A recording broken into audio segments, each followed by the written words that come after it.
Hello everyone, ప్రతిరోజు కూడా మనం షార్ట్ వీడియోస్ లో అయితే కరెంట్ అఫైర్స్ న్యూస్ అయితే నేర్చుకుంటాం కదా. మరి ఈ రోజు కరెంట్ అఫైర్స్ న్యూస్ ఏముందో ఈ రోజు అయితే నేర్చుకుందాము. ఆపరేషన్ రక్షిత. ఈ ఆపరేషన్ రక్షిత అనేది ఏంటి, ఎక్కడ స్కీమ్ అనేది అయితే ఇప్పుడు మనం నేర్చుకుందాం.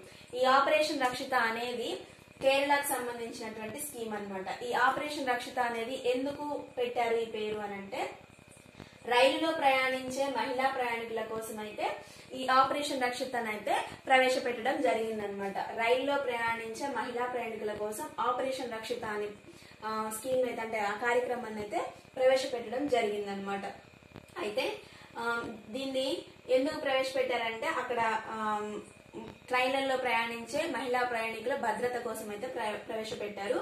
ముఖ్యంగా ఈ ఆపరేషన్ రక్షిత అనేది తిరువనంతపురం, ఎర్నాకుళం, పాలక్కడ్, కోజిగడ్ ఈ 4 రైల్వే జోన్స్ లో అయితే ఈ ఆపరేషన్ రక్షిత ప్రోగ్రామ్ అయితే ప్రవేశపెట్టడం అయితే జరిగిందనమాట. ఆపరేషన్ రక్షిత అనగానే మనకి కేరళ గుర్తుకు రావాలి. ఎందుకనంటే రైళ్లలో ప్రయాణించే మహిళా ప్రయాణికుల భద్రత కోసం అయితే ఈ ఆపరేషన్ రక్షిత ప్రోగ్రామ్ అయితే ప్రారంభించారు. ఎక్కడ అనంటే తిరువనంతపురం, ఎర్నాకుళం, పాలక్కడ్, కోజిగడ్ ఈ 4 రైల్వే జోన్స్ లో అయితే ఈ ఆపరేషన్ రక్షితాన్ని అయితే ప్రవేశపెట్టడం జరిగిందనమాట. 2020 అక్టోబర్ 29న మేరీ సహేలీ అనే ఈ ప్రోగ్రామ్ ని ప్రారంభించడం జరిగింది. ఇది దేశవ్యాప్తంగా ఉన్నటువంటి ట్రైన్స్ లో ఉన్న ప్రయాణికుల భద్రత కోసం అయితే ఈ ప్రోగ్రామ్ అయితే ప్రారంభించడం జరిగింది. మేరీ సహేలీ ఫస్ట్ ఎక్కడనంటే 2020 అక్టోబర్ 29న వైజాగ్ టు ఏపీకి చెందినటువంటి వైజాగ్ టు ఢిల్లీ ట్రైన్ లో అయితే దీన్ని ప్రవేశపెట్టడం జరిగింది.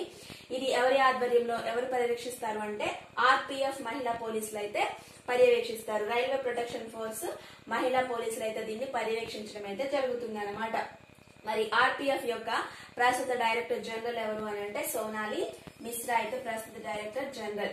అండ్ అలాగే కేరళ గురించి వచ్చింది కాబట్టి రైల్వే శాఖ మంత్రి వచ్చేసి అశ్విని వైష్ణవ్, ఇతను ఈ శాఖ మంత్రి ఐటీ శాఖ మంత్రి కూడా పనిచేస్తున్నారు. అండ్ అలాగే కేరళ యొక్క మొత్తం అసెంబ్లీ స్థానాలు వచ్చేసి 140 అసెంబ్లీ స్థానాలు. అలాగే ఆర్పీఎఫ్ చట్టం ఎప్పుడు ప్రవేశపెట్టబడింది అంటే 1957వ సంవత్సరంలో ఆర్పీఎఫ్ చట్టం అయితే ప్రవేశపెట్టడం జరిగిందనమాట. అలాగే కేరళ యొక్క ముఖ్యమంత్రి వచ్చేసి పినరయి విజయన్ గారు, అండ్ అలాగే గవర్నర్ గారు వచ్చేసి రాజేంద్ర విశ్వనాథన్ గారు అయితే ఉన్నారనమాట. ఇది ఆపరేషన్ రక్షిత యొక్క న్యూస్. మన స్టడీ ఇన్స్టాగ్రామ్ పేజ్ వచ్చేసి స్టడీ సిరీస్ 1111 ఛానల్ అయితే ఫాలో అవుతూ ఉండండి. అలాగే మన యూట్యూబ్ ఛానల్ కూడా ఫాలో అవుతూ ఉండండి. Thank you for watching.